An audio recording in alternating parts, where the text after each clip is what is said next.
Hi, hey, hello. Welcome back, everybody. Dietitian Therese here and certified personal trainer. I love making fitness content for women that are striving for fat loss. Today's video, I'm going to take you through how to use a food scale, how to weigh certain foods out using the food scale, and how to put a meal into a container when you are tracking macros and how you would go about tracking that. So stay tuned. I'm gonna pick the camera up and kind of like show you as I go. So I won't be in the actual visual of the camera, but I am going to be talking with my actions. Pay attention, take notes if you want, but really it's just kind of a self-explanatory video for you guys. So I want to preface this by saying that tracking macros should be a tool for people, and it does not mean you track macros for the rest of your life. You can if you want, if it works for you, but the reason why I think macros is such a powerful tool in your toolbox when you are learning nutrition is that you can see like, what does 4 ounces of a cooked protein actually look like? Or how much does a cup of cooked rice actually look like on my plate?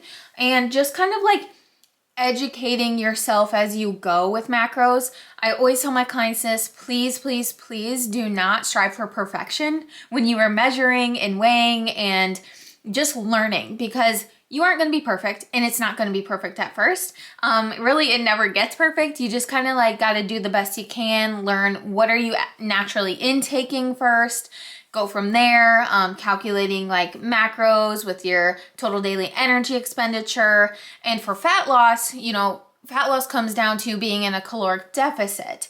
Now that doesn't mean 600, 800, 1,000 calorie deficit. It just means anywhere from like a 250 to 500 calorie deficit if you have been consuming your maintenance calories for a while and your body feels really safe to go about a fat loss journey. The thing that I would recommend is you can use measuring cups, of course. So like I have a measuring cup here to help you, tablespoons, teaspoons when you're starting out.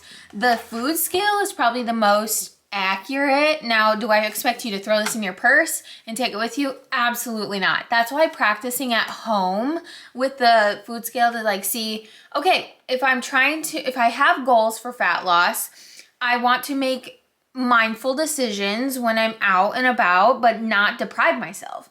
So this is how you can kind of learn and visualize that. I just got this one off of Amazon and I've had it for a couple of years and it's good. It just takes batteries. I'll link it in the description below. I don't get any like affiliate from it at all from Amazon. I'll just give you the link because I really like this one. And it's very simple. It just has like a tare symbol. So if you can see here, it has like a 0 out and then it has a unit. When you go to set it on the table, I'll show you in a minute here how you will turn it on and everything. Excuse my mess around. I've already been meal prepping today and I just decided to grab the camera and show you guys for a little education on how to use it. All right, so I have you right here. So I'm gonna set that here. I'm gonna turn it on. And it just has those numbers and then it goes right here. And usually what I like to do is I will, because you can see like if you take it off, it goes negative. If you put it back on, it goes 0. Let's say you turned on the scale and it was at 0 when you turned it on, but then you're like, oh, I added my bowl. Okay, then it's like, okay, the bowl is 1.12 ounces. So you always want to start at 0 when you are starting out. So what I'm going to measure first and kind of show you is rice. Now, rice, whole grains, things like that, rice, quinoa, oats, and sometimes like yogurts and stuff can be measured in grams typically. So I'm going to click the unit until I get to grams. All right, it's at grams. I like to hit the tare one more time before I go into measure. Now, I'm using a measuring cup as well to kind of like just get this out of the rice bowl, but you can see like I batch prep chicken in the air fryer, veggies, rice, and that's how I'm doing it. So I want to go for 175 grams of rice. Do you need 175 grams of rice? Maybe not, but I do. So I'm gonna go in for another one. Okay, I'm gonna add that in there. Okay, that's 200, so we're gonna take a little bit more out. You can see 175.5, we're at that 175 mark. Then I'm going to add my veggies. If you haven't watched my other videos, I talk about like a balanced plate, and when you're on a fat loss journey, I always recommend like volumize with veggies. I don't necessarily weigh this out, but if you were to take like a cup measuring cup, I always say, you know, aim for a cup of cooked veggies in your meal. I would say that's about a cup of compact cooked vegetables. So that's what I'm going for, not really paying attention to this. Now I'm going to move on to the chicken. I have chicken thighs there waiting to be used. Remember, cooked proteins, ounces, so we got to use the unit. And then we're going to switch it to ounces. See how it's 1120? Need to zero that out before we add the chicken. I'm just going to go in with my fingers because this is my meal and I guess I don't care. There's 3 ounces and my goal is around 4, so about 415. Okay, that's great. That's great for me. So then I know, okay, that's what about 4 ounces of chicken thighs looks like. That's what it looks like. And then you just got a bowl, like a super easy meal prep bowl. I am going to add some peppers on top, so I'll show you that. So I did have some peppers in the pan over there just to add in there, just for a little extra fiber, but I like the taste of peppers, and I didn't weigh that out, but if you were to look at like a medium bell pepper and then see, okay, that's about like a quarter of a medium bell pepper when it's sliced up. If you wanted to weigh it exactly, you would just go to the gram setting, and before setting the peppers in there, you would zero it out, add the peppers, you'd get your grams there. So yeah, that's like a quick and easy meal. And you can add avocado. I've added like Greek yogurt and salsa just to give it some pizzazz, but my meals are so simple and they are not any more elaborate than this. Let's go green beans, potatoes, and ground beef. Let's go that route. In potatoes, I am gonna weigh those in grams, and here I just have some chopped up baby potatoes, and I'm just gonna put those into the container. Okay, so we make sure that that's zeroed out. I'm just gonna put my potatoes in there. I probably want about like 175 for me. Oh yeah. That's pretty close. Yep, that's pretty close. So you got 175 grams of potatoes.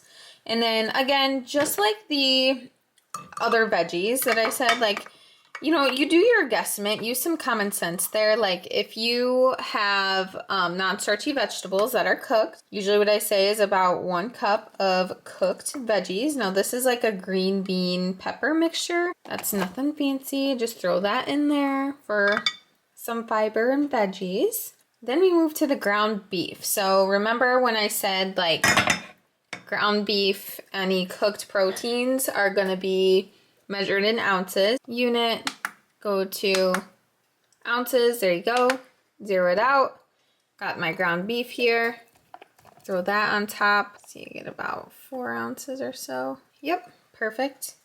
So 4.5 ounces of ground beef, and green beans, potatoes, ground beef. You can add like avocado on top for extra heart healthy fats, salsa, coconut aminos, ketchup, Greek yogurt, things like that to make it like a bowl. So once you're done with measuring out all of your foods for your meals and containers, however many you're gonna make, what I would really recommend doing is plug it in right away. So you remember, okay, there was 175 grams of potatoes, roasted potatoes.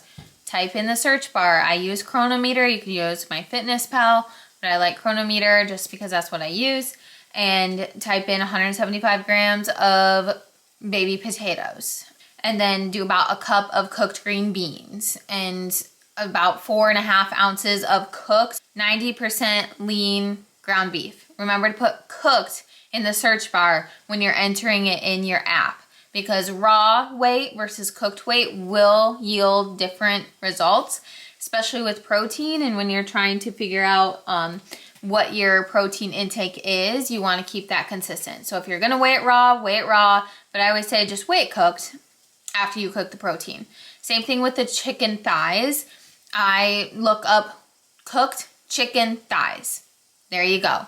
Put that in there. 170 grams of rice. Okay, and make sure to put cooked rice instead of just like dry rice. That's cooked weight, not dry weight. Veggies, same deal. When you go to add on like things like avocado, weigh avocado in grams. If you put on 50 grams of avocado, look up avocado in your app and then type in 50 grams. Now in Chronometer, you can change the serving. So, or like the actual unit it's measured in. So you'll see, okay, 1 tablespoon peanut butter. If you look up peanut butter, it'll come up tablespoon. But you can click down on it. There's options. You can do grams, you can do teaspoons. Play around with it, click around in your app when you're getting used to those things. Just be curious, try it out. It's gonna work out in the long run. So yeah, that's just kind of me taking you through how to use this food scale and explaining how you can then take what you put in the container and then plug it into your app, and there you go, that's a meal. Usually these meals are on repeat for me, so I'll just make a recipe and then I could just be like, copy and paste recipe day to day, so you're not having to put it each entry in every single day. Make it easy on yourself, use common sense. You know how like to use a measuring cup and teaspoons and tablespoons. We had to learn this in school, so come back to those thoughts. Don't overthink this process. It is much more simple than you think and make it out to be. So take a deep breath. You got this. I hope this helped. If it did and you want to see other kind of like educational videos, just let me know in the comments below. But thank you so much for watching. Stay strong, stay nourished, and I will see you in the next one.